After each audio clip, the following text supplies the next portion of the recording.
In this video, you will explore how to use the Verify tooltip text keyword in Avo Assure.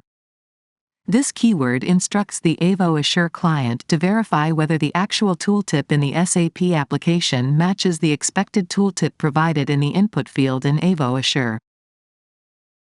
Begin by adding the first test step by selecting authormenu_btn from the element name dropdown, and verify tooltip text from the descriptive keyword dropdown. Then, add the input value as hello, and enter the output value as VTT in curly brackets.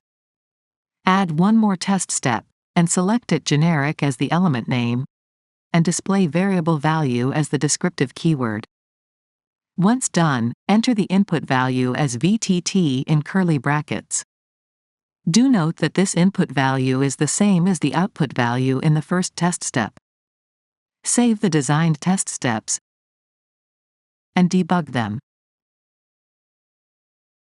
During the debugging of the designed test steps, the expected tooltip provided in the input field is compared to the actual tooltip in the SAP application.